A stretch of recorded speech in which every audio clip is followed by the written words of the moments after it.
Hello, everyone. Welcome back to Book Chat with Zahra from Collapse Life and Susan from Courageous Conversations. Thanks, everyone, for being with us and joining us today. And apologies once again if there was any confusion around the time.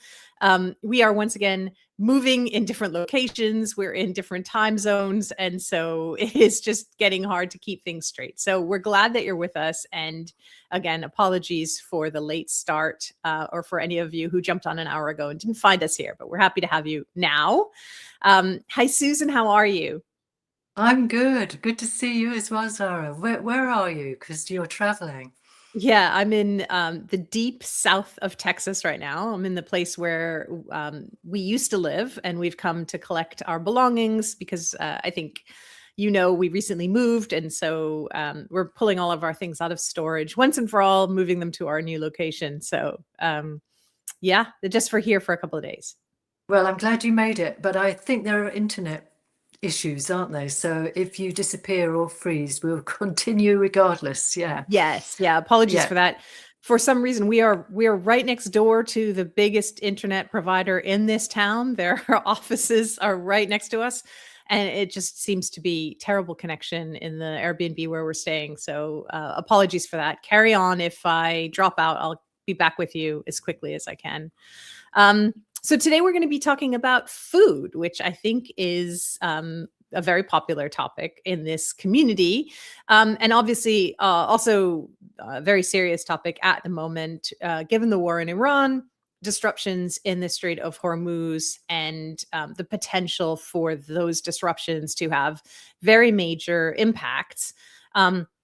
And that leads us kind of backward in time to a historical picture of how we got to where we are today in terms of hyper consolidation and reliance on certain commodities, reliance on monoculture and fertilizer and agriculture that can be very vulnerable. And all of that links to an interesting book that you, Susan, recommended called Fiat Food. Yeah, I read it. It came out in 2023, I think, and I really enjoyed it. I find it fascinating, A, because I love food, so the subject, but it's written by Matthew Lysiak. I hope I'm saying that correctly, and he's a journalist, but he's also a crime writer. And I found it very readable because it reads like a crime story.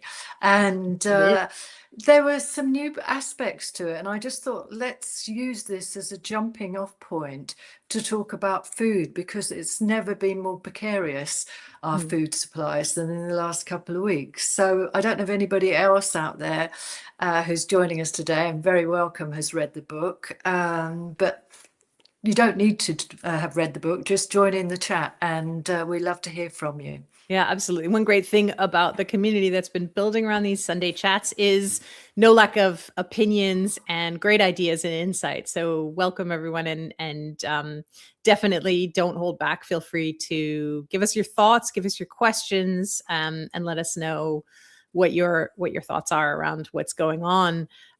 Maybe we can start with kind of the news that is happening. I came across, and I'm sure most of you already know, but some really kind of concerning statistics. Obviously, with the Strait of Hormuz closed or restricted anyway, the major piece of that is the movement of oil. But the other thing that's really important about the Strait of Hormuz is that it is the major passage of fertilizer. So half the world's population eats food grown using nitrogen fertilizer, and 1/3 of all the globally traded nitrogen fertilizer passes through the Strait of Hormuz, as well as sulfur, which is used to make phosphate fertilizer. Half of the world's sulfur also goes through the strait. So this is a big issue because countries like India and Pakistan and countries in Europe require all these inputs in order to have a successful agricultural harvest. So this is something that maybe we're not seeing just yet, but we will start to see certainly in a few months to come. China is probably the world's biggest fertilizer producer, and they have put strict restrictions on the export of fertilizer right now. So a lot of farmers around the world just won't have the fertilizer they need to be able to grow the crops that they were intending to grow in 2026. Not to mention the fact that transport costs and shipping costs and insurance costs have all gone up, as well as the price of oil going up. And layer on top of that, in Europe, massive floods this winter and early spring, which have delayed or affected planting at this very time. And in the United States, a crisis that had already been kind of building, with farmers saying they were going to leave large portions of their field unplanted this year because they actually are losing money. They are subsidizing out of their pocket to be able to grow certain commodities because the prices have dropped so much. So major problems already existing in our food security, and then put this conflict on top of it, and we're really at a crisis moment. Yeah, you're so right. That's a really good summary of some of the main points about what's happening now. And I was interested that I heard on the fertilizer. Obviously, timing is really important, because if you don't get it at the right time for the planting season, then you've missed it. So as you said, it's going to be coming a later date, the real impact of this.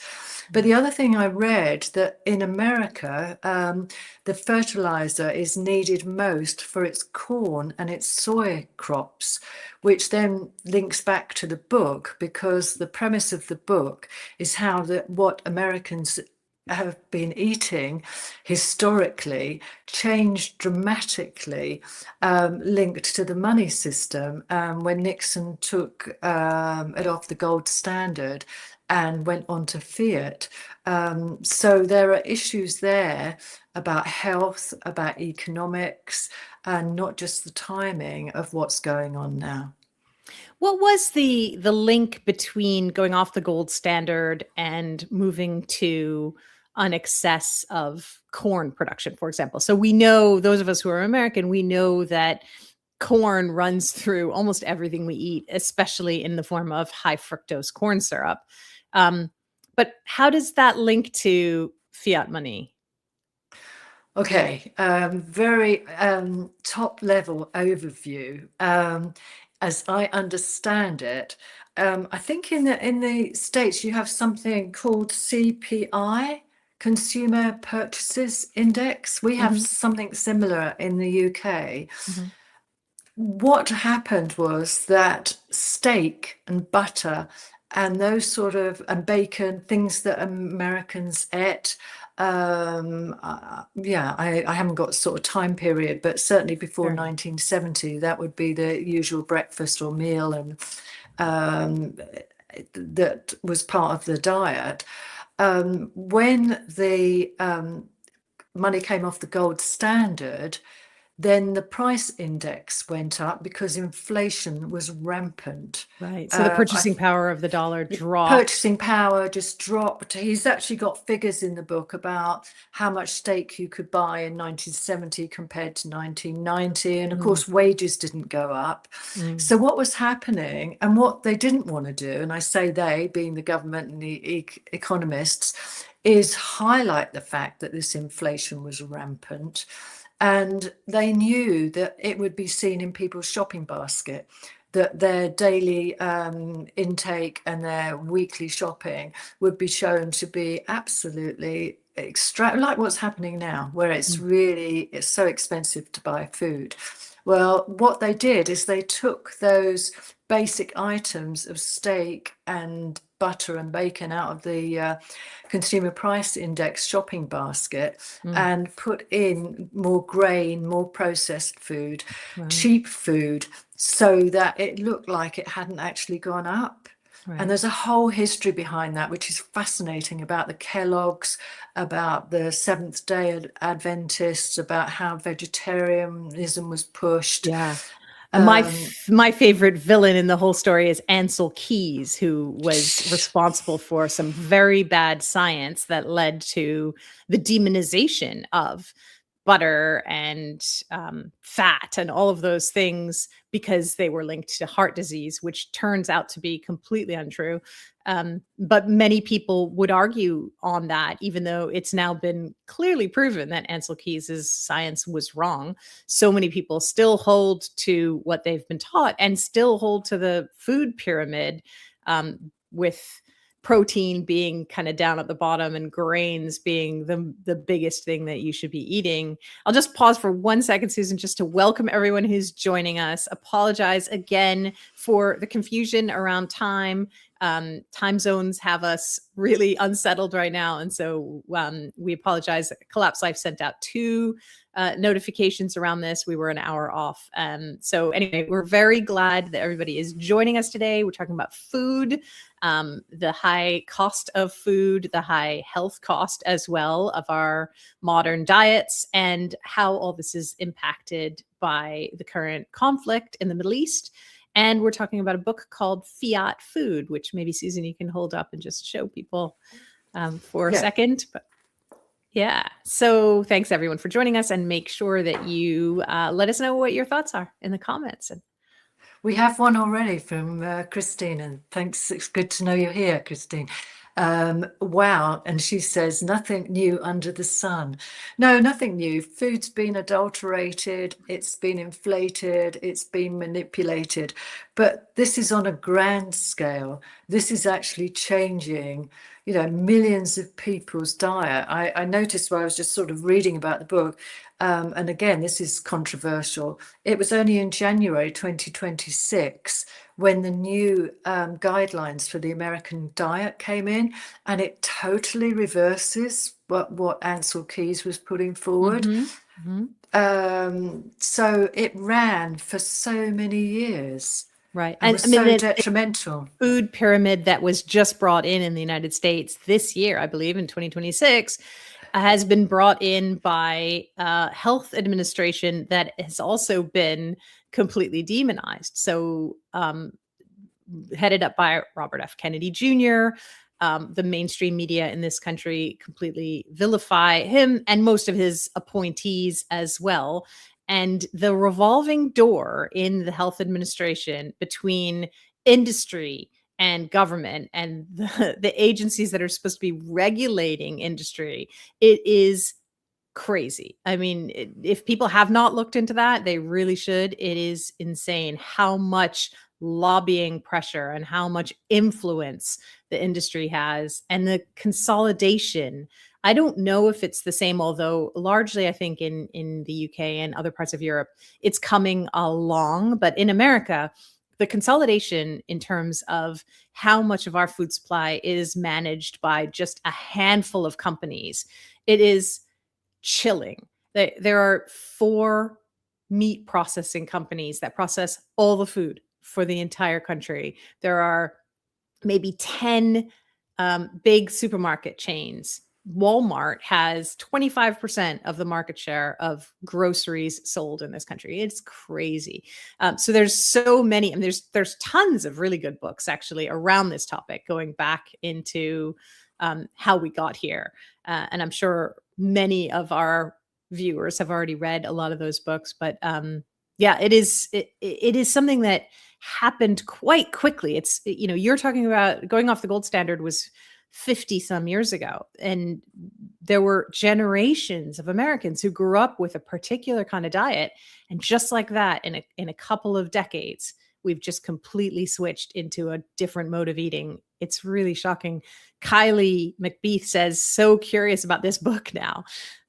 So maybe, Susan, you want to carry on and tell us your hard points from the book and what you found most interesting about it. Well, you mentioned the villain of the piece, Ansel Keys, who's a very interesting figure, because the thing that shocked me the most, and at the time, and now it seems so obvious, is not only did they manipulate the information that came out, but they set up nutritional bodies as if they were independent, scientific advisory systems, and they were financed by the Kellogg's, by people in the processing of food. They were all spurious. Ansel Keys used data which has been challenged since, that he just cherry picked. The other thing that I read about him, which apparently he did a study in 1944 and 1945 on starvation limits on conscientious objectors. I mean, he sounds a really nice guy, doesn't he? Yeah. And he determined the food system, not just in America, but in the UK as well. Yeah. What's so I think one of the best things that probably came out of COVID is that a lot of people have now woken up to how bad science has been, and how manipulated these kinds of studies can be, and how also influential they can be on the lives that we live. However, what's really still to this day very pervasive and very chilling is science by press release. So someone like Ansel Keys would do his study, cherry pick the data, do it on methodologies that are completely wrongheaded. But then the results of the study come out, a press release comes out, all the media pick it up, and the first thing that people hear is the thing that sinks in. And even if you debunk it almost immediately after, no one will actually pay attention to the new information. The thing that they heard first is the thing that sticks with them. But of course, there was also a lot of collusion. The American Heart Association, the doctors associations, there was a lot of very powerful entities holding up this just wrong story that we shouldn't be eating much meat, and we shouldn't be eating natural fats, and we should switch to alternatives like canola oil or margarine or low fat foods, which are highly processed and just poisonous. But that's what led us to where we are today. It's really very, very bad. And so much of the health burden in the modern world is based on poor eating, really malnutrition. And was it deliberate? There's an interesting quote on the back of the book, which I'll read to you, and it's from Tucker Carlson. It says, "What if the food you ate made it impossible to think clearly about the food you're eating, or for that matter, anything else? Could the Western diet function as a tool of mass social control? Hell yes, as this remarkable book explains with horrifying clarity." So there is more to it than just, I mean, it was government and the food industry in collusion to change how Americans ate, knowing that it wasn't healthy. I mean, another part of the crime thriller that this book, I thought, was the destruction of a UK guy who was a nutritionalist who did a paper about sugar and its link to heart disease. And they not only destroyed his argument, they destroyed him. They hounded him out of his profession and everything else. And now it's coming out that obviously there's a very clear link with sugar consumption and heart disease and diabetes, etc. So they're real villains in this book, deliberately manipulating the health of millions of people. One of the things that I learned fairly recently over the last few years was all the different names for sugar that the food industry uses. So that, when you read the ingredients on a box of, on any kind of food packaging, the thing that takes up the most proportion of that product should be listed first. They never want sugar to be the first thing, because we now know, that much sugar is not that good for us. So it might be the second or third ingredient, but then you'll find, I think there are something like 30 or 40 different names for different types of sugar. So it's dextrose, and it's sucrose, and maple syrup but the list, I don't have it in front of me, but the list of different names, it is really crazy. And it just makes you, when you're aware, it makes you not want to buy anything that has lists of ingredients, because so much of that is just manipulating us. And it comes down to, I mean, when you ask the question, is this done on purpose? It definitely is. And then that always leads to, but why would they want to do this? And it's just greed, isn't it? It's just, I mean, Tucker Carlson takes it that next level of like, control as well, which I'm sure is a piece of it. But so much of it is just money, just greed. It's really Yeah, hard and to more believe. than money. Let's come back to that because that's a really interesting point, isn't it? And Christine has come back and says a couple of things. If you think it's butter, but it's not, it's chiffon. Is that an American brand? I don't know. I mean, we went through a stage in the UK where it was so unhealthy to eat butter that you ate margarine. Chiffon. Yeah, chiffon. Chiffon? If you think it's butter, but Chiffon. it's not, it's chiffon. I don't know what Chiffon. chiffon is. I'm unfamiliar with that. Yeah, I'm not either. And then a second comment from Christine, government equals corporate racketeering. Mm. Yeah, very much so. I mean, they wanted to mass produce something that was cheap. I mean, you mentioned about the oils. Do you know what the number one oil that's used in America is? It's probably corn oil. Actually, it's not. According to what I read, it's soy oil, Mm. which is highly processed and highly toxic. Yeah. And of course, you don't know, you might be taking great care of what oils you use and avoiding seed oils, but you eat out. Yeah. And they use the cheapest or the most available or all of Yeah. those things that we know deeply affect our health. If people haven't done this already, steel yourself, go to YouTube and find a video about how they make seed oils. It is the most disgusting thing. They have to put so many chemicals in to change the color, to make it look like something that you would want to consume. And apparently the smell, like the deodorizers that they have to put in because of the acrid smell of this oil. I mean, it is just, if you haven't seen it, you would never, ever want to put those things in your body again. And yet it is through all the packaged food that we eat. Every time you eat in a restaurant, all of those things have seed oils in them. And they are super toxic for us. They're really, really bad for us. So yeah, I would love to hear what other people think on this. I know there's going to be lots and lots of thoughts and opinions. So please share. And also, I think just going back to the current moment that we're in, I would love to hear, because we have people from all over the country and all over the world. I would love to hear what people are seeing on the shelves where they are right now. The other thing I'd add to that, and this is quite funny because I get a weekly veg box from my local CSA, and they send out field notes. So this is covered in mud, but I'll try and read it. And it says that last week there's Professor Tim Lang, who's well known in this country because he's a leading food policy advisor. And he published an article highlighting how the UK has the lowest self-sufficiency in food security out of all the European nations.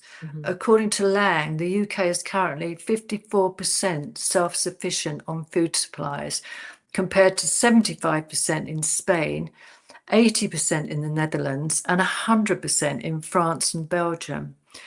We also have the most, which is your point, Zahra, you made about the US. The UK also has the most consolidated food supply chain in Europe, with 94.5% of food retail channeled through 12,284 supermarkets, which in turn are supplied by only 131 regional distribution depots. Incredibly vulnerable.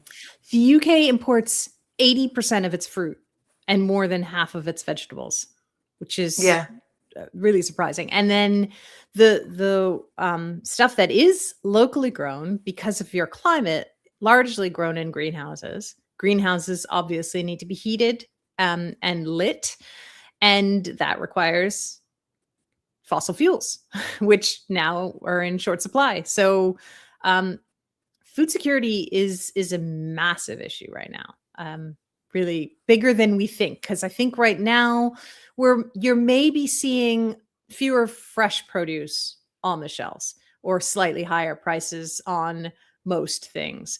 But I think as this rolls on, it's highly unlikely that the conflict is going to end in a short amount of time. And as this rolls on, I think the effects are just going to get deeper and deeper, in really shocking ways for us. I actually saw a list from the UK press of supermarket staples that could increase in price quite soon. So thinking back to that point that I just made about how much of your fruit and vegetables is imported in the UK, green beans and asparagus and tomatoes and peppers and cucumbers largely come from places like Morocco and Spain, and transport costs are increasing. But you also get a lot of your food from North Africa or even Kenya. So those fresh fruits and vegetables will increase. But then also milk, butter, cheese, and bread are predicted to rise in the very short term. And those are absolute staples. People can probably live without asparagus or green beans, but milk, butter, cheese, and bread, it's going to be tough. Yeah, and it's not only that, it's interesting. I'm just going to pick up from Christine, and then I'll come back to the point about food prices going up, my own personal example. Chiffon, that was a famous commercial in the 70s. It's not nice to fool Mother Nature. I guess you have to be an American of a certain age. Yeah. The big push to use margarine instead of real butter. Yeah, I remember that in the UK. There was a huge push because it was meant to be healthier for you. And all it was loads of chemicals. So really horrible. And to deliberately get people to eat this sort of chemical, which is what they'd like us to do now, isn't it? There's a bigger issue about where our food system is going. The other one I wanted to mention, because there is so much against our food system happening. I went to my farmer's market on Friday and bought some lamb. It had gone up in price. I asked the farmer why, because nothing has changed in his situation. He said it's a UK situation because there aren't as many hill farmers. We do lots of sheep and lamb on our hills. That's not usual agricultural for crops and things, but it's very suitable for animal raising. He said because they're turning them into forests, monocrops, fir trees and pine trees and things, because there's more money in that. So, and if they're not doing that, they're putting solar panels on the field. Yeah. So everything is against having our own food security. It's absolutely crazy. Yeah. There's a great comment from Vil, picking up on the use of, I think I said the word fossil fuels. And so they say, actually, there is no such thing as fossil fuels. It's a lie that was perpetuated to get us to fear that we're going to run out. God created the earth with abundant oil, water, and everything that we need to live, but man is intent on destroying it. And that is so true. Thank you for that. And thank you for the correction. You're absolutely right. Just call it what it is. It's oil, not fossil fuels necessarily. So, and it's easily controlled, isn't it? As we're seeing, with this war situation, that's going to make a huge difference right across the board because we are so dependent on oil. Yes. So I had seen on the website of the IAEA, the International Energy Agency, a list of suggested behaviors that we can all take on to sort of reduce demand for energy right now, since we're in this crunch period. And if you look at this list, you'll see the implementation of the Great Reset right away. So work from home where possible, reduce highway speeds, encourage people to take public transit or share cars or alternate private car access. So if you have an odd numbered car, you can only drive into town on Tuesday. Better driving practices and better vehicle maintenance. So you can immediately see that very soon after that, old cars off the road because they're gas guzzlers. Avoid air travel. Switch off of gas cooking. Use electric cooking. Limit the use of your air conditioner. Limit school openings or close them completely. And already Bangladesh, Pakistan, Sri Lanka are doing that. They suggest mandating consumers or asking consumers to limit their energy demand in third world countries, like avoiding unnecessary lighting or rationing fuel, or even so many people in other countries rely on LPG cylinders for their cooking. And now they're suggesting in these countries to just half fill them when people go to get their cylinder of cooking fuel, to just fill it halfway, which is a form of forced rationing. So this is already happening. This is just a couple of weeks into this crisis. This is already happening. Yeah. Tamara says, just quickly, speaking of sugar being such a damaging ingredient in our bodies, there's a reason. It has to do with the vagal nerve. Since the release of the Epstein files, much has been revealed about how those in positions of power are manipulating our existence. So that's a really interesting one for us to dig into. Maybe not right now, although Tamara, if you have more details, would love to hear it. And Susan, I wanted to ask you about the idea of reducing speed limits, because that's a policy that's on the table in the UK right now. Oh, well, I'm glad you raised that, because that's where I was going next. Someone said that to me. I haven't heard it because I don't listen to the mainstream propaganda. But I mentioned this to my husband, and he was very perturbed about this because if they bring it in as mandatory, he said that will affect food prices quite considerably. It'll put up the cost of transport because the lorries won't be able to go as fast. The drivers will have to be on the road longer hours, and they will go over the allotted time that they're allowed to drive, meaning that they have to stop. It will just have a knock-on effect that will be really detrimental. And the fact that they're talking about it, that means that they will be bringing it in, no doubt, at some stage, and talk about rationing and all of those. Yeah, it's all up for grabs at the moment, but anything that they bring in is part of this reset agenda. This is an ideal, it's the never waste a good crisis. Absolutely. Yeah, once these things are brought in, they're likely never going away. The idea is to try and change behavior. And it almost said that straight up on the IAEA website. This is about behavior change, and COVID was the test run. And we're going to do it again. I mean, how many people already want to work from home and say, I won't take a job if I have to go into work?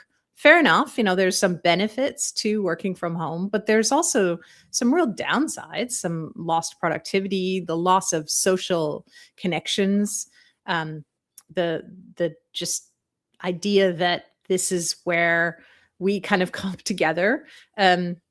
Huge downsides as well to remote working, and the social atomization, particularly a big part of it. And then also it's just kind of gearing us up to not working at all. It's a slow kind of move from going into an office, everybody works, to some of you work from home, to none of you really need to work anymore at all. Here's your universal basic income. Here you get paid to do nothing. Yeah, it's a good plan, isn't it? It's going really well. And there's also the cost you have to pay for heating or air conditioning, that it's passed on to you. Another point from Christine, everything boils down to the controlling global markets and centralized financing with the illusion of scarcity and manipulation of routes and resources. Absolutely. And fear. I mean, all this about cutting down driving speeds and things like that.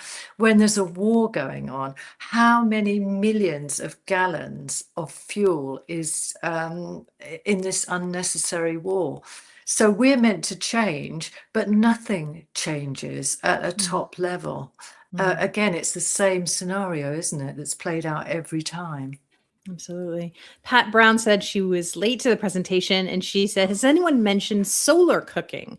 Nepal has saved old growth forests, setting up over 7,000 cookers. So an interesting idea in terms on the sort of solutions side. However, I don't know what they're doing in Nepal, but there is a lot of weather manipulation happening to try and cover the sun and create more cloud and create more rain. So I don't know how that affects the idea of solar.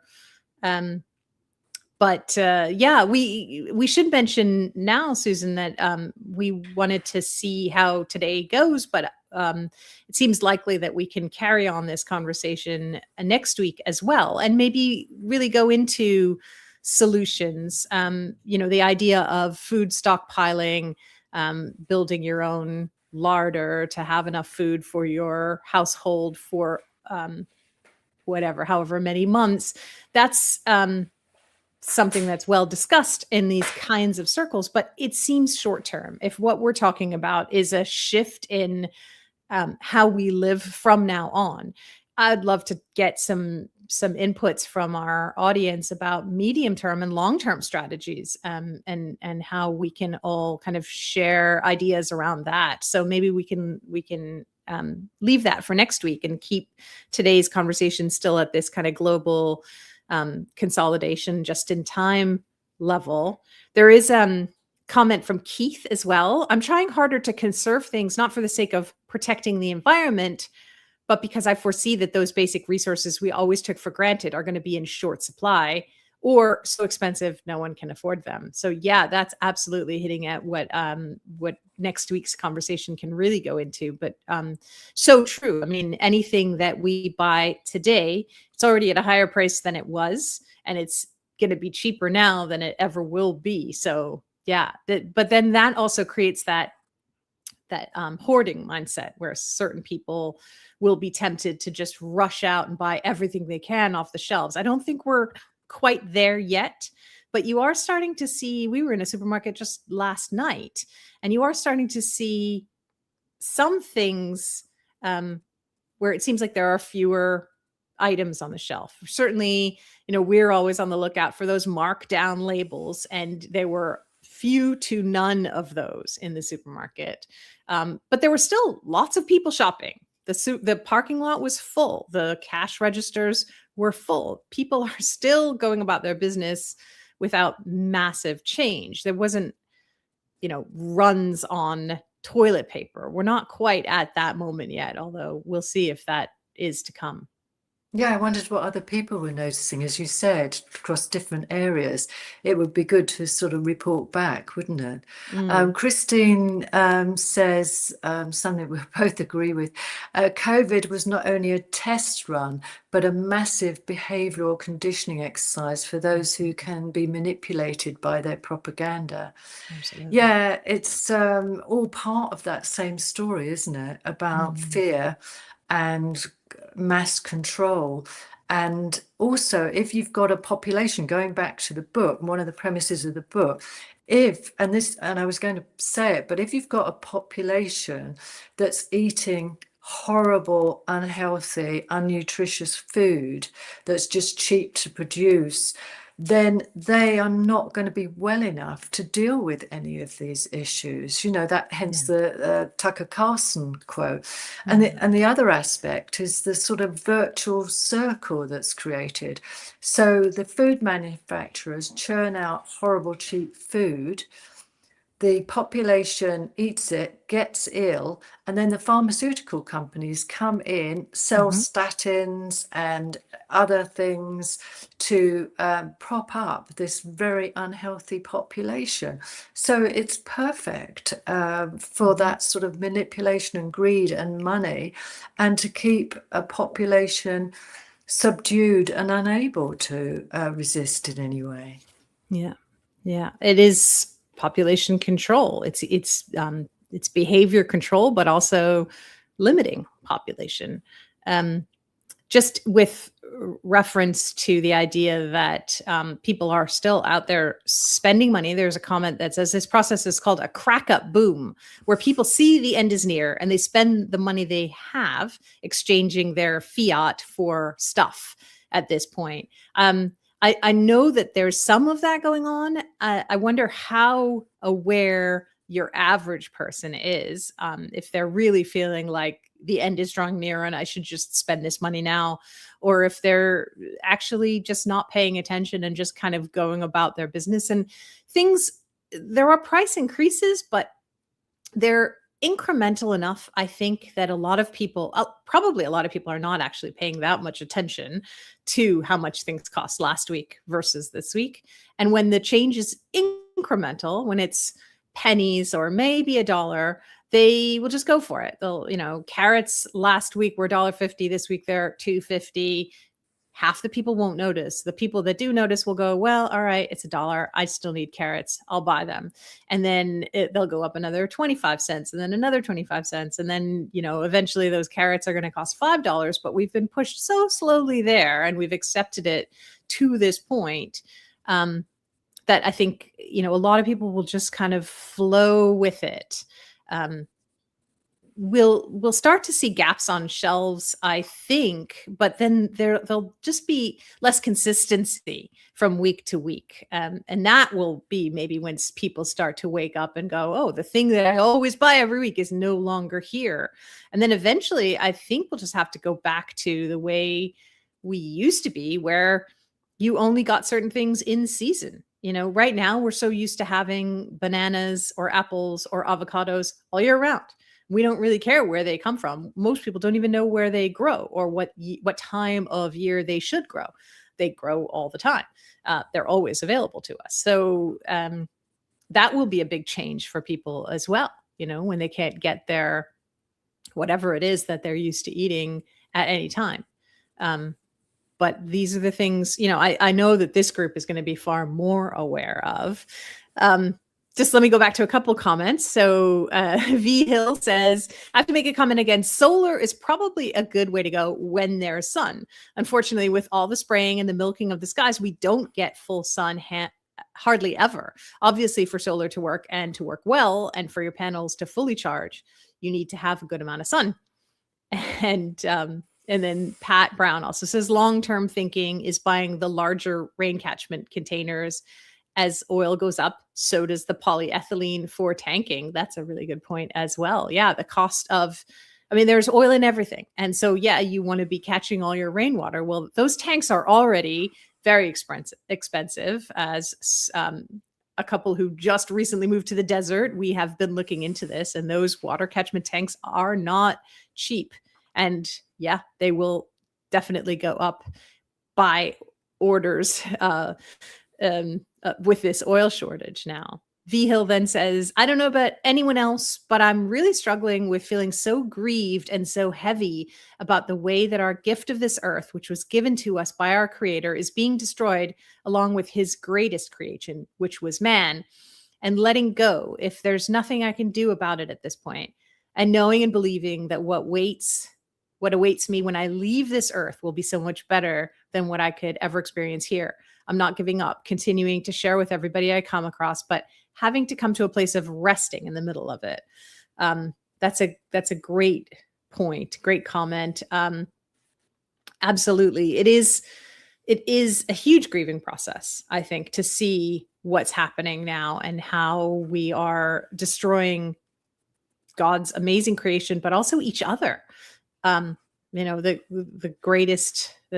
second greatest commandment is to love your neighbor as yourself. And we are not demonstrating in any way that we are listening or acting according to that commandment. It's very troubling. Troubling is an understatement at best. But if others have thoughts on that kind of spiritual or mental resilience, I certainly would love to hear it. And I'm sure V Hill would love as well. It's a very important point, isn't it? We're having to cope with so much information. And we've been talking about collapse and living with it for a long time, as has most of our community. But there are people out there that this is news and it's shocking to them that we could in some way be in a predicament that's going to start affecting their lives. Although I don't think there's many people are aware. Christine says that as well. She thinks the majority of people are not aware. I'm always looking for signs of an awakening and have yet to see anything of the sort. Yeah, I would agree with you on that. Although more people seem to be talking about it, it does seem to have now come more into people's recognition that we're in trouble in some way. But I still don't think they've connected the dots that it's actually going to change our lives very dramatically, probably very quickly now. Susan, the fact that you're in a CSA is wonderful. How much of your diet is provided by the farm share that you're in? Well, interestingly, and this reverts back to the book, I support the CSA. I was one of the original members, and we've been in it about 15 years. And it's a marvelous young team run by a couple who are very dedicated, who work very hard for very little reward. And but I have changed my diet in the last 2 years, and I don't eat as many vegetables as I used to. I have gone for what is promoted in the book, which is no carbs and high protein, no sugar. But I will still keep supporting the CSA, even though I put all the potatoes back into the share. And yeah, it's so important to have local food. And I buy local meat, and I know where it's come from. And long may that continue. But then you've got the other issue, and I do feel like I'm piling on the bad news. Farmers in this country, and I think it's the same in the States, are older now, and there's no younger there's very few younger farmers coming through. And if they are, they say they're the ones who want to sit in the big tractors and drive around all day. They're not like the old sort of farmers who were very prepared to work long hours in a really difficult job. I mean, it's a very small amount of time, isn't it, since we all worked in agriculture, to now only being a very small percentage of the population that supports us all, like people in the CSA who do a sterling job. Yeah. So, by the way, someone says, then no wonder why you're so thin. Although you're eating meat, which again, we've been taught to think if you eat too much meat, you'll get fat, or too much dairy, you'll get fat. But one point that I wanted to make, certainly I know in the UK that the green agenda has really started a war against livestock agriculture in large parts of Europe, the UK included. It's a different pressure, but the same output here in the United States, that ranchers are hugely affected. And so our access to meat is that much harder. We have a very different problem here in America with the lack of approved slaughterhouses. So one of our previous guests on the Collapse Life podcast is a fellow who goes by the name Texas Slim, and he describes how there were more than 250 sorry, I've just lost my word. Well, here in Texas, we have counties, and every county had its own slaughterhouse. So all the meat that was grown in that area could go locally to be processed and then come right back into the community. Now there's maybe 4 across the entire state of Texas. So meat has to be transported to this federally regulated processor. And generally, it's just not economical to then bring it back to the place where it was grown. So even if you live in a ranching area, it's hard for you to get access to that meat. And this is where the kind of creative rogue behaviors that we had talked about a couple of weeks ago, with reference to Joel Salatin's book, Everything I Want to Do is Illegal. This is where these kind of creative workarounds start coming in. And just on that point, I reached out to Joel and asked him if he would come and join us on a coming Sunday to have a chat about that book and about this larger endeavor. And thrilled to say that he would be thrilled to join us. He's honored to join us. So that is not going to happen until the end of May because he has a very busy schedule. But that will be great. I'll be thrilled to have a chat with him. Susan, I know you'll enjoy him, and hopefully our whole audience will as well. So I believe it's May 31st. I will double check the date, but we will definitely keep you posted on that. And if you want to read his book in the meantime, so that you have really good questions for him, that would be fantastic. Yeah, I'm looking forward to reading the book. And your point about the slaughterhouses, we have similar issues here.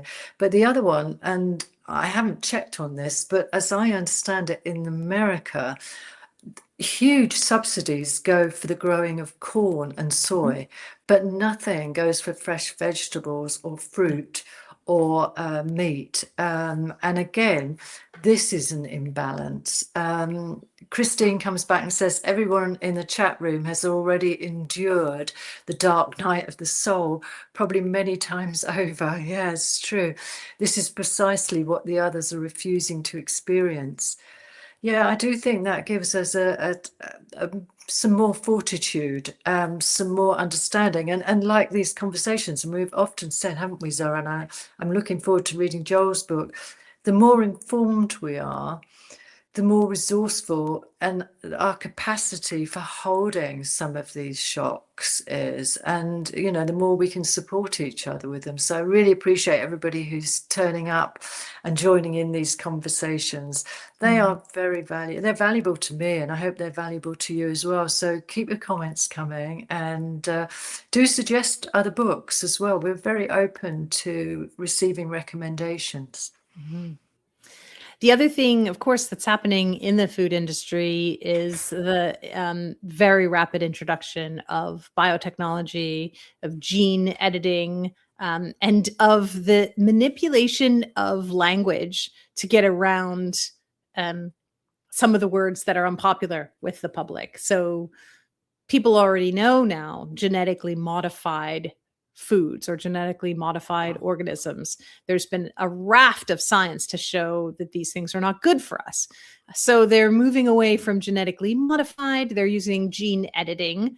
And then there's a huge propaganda machine that will tell you gene editing is not the same. How do you think we ended up with big, juicy tomatoes? It's because we edited genes. The original tomato was inedible. Just ignore that argument. That is nonsense as far as I'm concerned. But I'm seeing now even new words for these kinds of things. Bioengineered food product, precision. There was something that this is a term that you should look into, Susan. It's a term that's being used in the UK, precision protein or something like this. But just keep a watch for the different ways that they start introducing these ideas to us, and the science, the so-called science that tells us this is actually good for us, and it's going to be great for the environment, and it's going to be great for the economy. And it's actually just really going to be great for somebody's bottom line and really bad for the rest of us. We have this is the sin, isn't it? This is the dreadful thing about how they promote things to be healthy, and they're exact opposite. I mean, this is evil, isn't it? It's criminal. So you have another comment? Yeah, Pat Brown, as always. First of all, Pat said Romanian solar cookers use the 2/7 days of sun to cook their entire week's stew. So two days out of the week when it's sunny in Romania, that's when they use their solar cooker to cook a week's worth of food for the family. She also says 100 years ago, the average family ate 1 to 2 chickens, rabbits, or small game. Homesteaders can grow that fodder with a 1/4 acre. I have friends processing and growing the same now. So Yeah, this is great, and we're almost at the top of the hour, so I do think that this will be a great topic for us to discuss next week. And Pat, please bring lots of these great examples next week if you're able to join us, because it really there is so much we can be doing. But it's going to require for a lot of people a big shift in how they think, a big shift in possibly where they live or how they interact with neighbors. Because, you know, you may not be able to raise all the food that you and your family need. You may be able to do some of it, and your neighbor does some of it, and you trade. But that, again, as we've discussed here, isn't possible for everybody either. So there have to be ways that we can do this in the short term right now as we're going through this immediate crisis, but also thinking ahead for the medium and long term. What are we going to do? What major shifts are we going to have to look at? And how can we help each other through this? So yeah, great topics for next week as well. And number one, I think, is being healthy, because you can't be resilient or resistant to all the shenanigans and the manipulation unless you're healthy. And so that's so important. And obviously nutrition is vital, good nutrition. That's why I prioritize it. And I think other people, when they recognize that their food is dulling them and making them ill, literally making them ill. I mean, I've got lots of examples personally. All these almond milks and soya milks and things like that are actually causing health problems for people, and yet they're promoted as being healthier than milk. Right. What's healthier than milk that comes straight from a healthy cow that's eating a good diet? You know, the amount of processing that goes into turning an almond or a soybean into milk, into so-called milk, and all the water that requires, and all the power that requires. I mean, anyone who thinks that they're doing a good thing for their body or for the environment is, making a big mistake. Soya takes loads of oil. Yes, these are all part of the con, which I think, to me, the book expressed and showed very, very clearly. So let's talk about this a bit more next week. I really appreciated all the comments that have been coming through and different areas that we've talked about. And be great to people to report back what's happened in this sort of intervening week. Have things changed? We are moving rapidly, aren't we? And into the unknown. Yeah, that would be great. This hour went really quickly. So yeah, thank you everyone for joining us. And do, keep your eyes open to what's happening in your local environment. And if you're able to join us next week, come in and report back. What are you seeing? Because I think it's really important, actually, that we keep each other informed on even small incremental changes that you might be seeing, and so that we're aware of it. And solutions. What are you doing? How are you preparing yourself mentally, physically, in terms of food, keeping well, any of those things? Let's share resources next week and really support each other in that way. It's a great community. Thank you very much for pitching up today and bearing with us on the time differences. There'll be another one next week. I think it's just to add to the confusion and the overwhelm is keep swapping the time zones. Absolutely. Randolph says, thanks for another great discussion. And Randolph, I think, is the one who tried to come in an hour ago. So thank you so much for coming back, and for your patience with us as we go through this. Yes, I believe that the UK is going into summer time next week. So we will double and triple check and make sure that we get the right time for this. Yeah, just a couple more comments. Yeah, and summertime is meant to help the farmers. So there you are. Should be positive about it. Yeah. Christine says the CSA nearby is cost prohibitive. Yeah, that's true for a lot of people. They've lost a lot of members locally, and also the harvest isn't very good. People get fed up of just having a box with 2 onions and a leek in it. I do what I can in the backyard by raising rabbits. Yeah, you inspired us with that last time, I think. And growing herbs, 2 fruit fodder trees and herbs, all of which is used as proof of my insanity, where you're speaking to somebody who had a huge vegetable garden and a lot of food. And yeah, and I know people thought I was crazy, but there you go. It's part of the game of being prepared, isn't it? Yeah. And Alberto Betsy Van Life, great name, isn't it? Fox's Book of Martyrs book suggestion, a very good look into persecution and how many are and what many are facing today. Oh, I shall look into that. I've not heard of that, and that's certainly Book an of Martyrs. interesting angle. Yeah. Yeah. Thanks, Yeah. Betsy. That sounds like a great one to look into.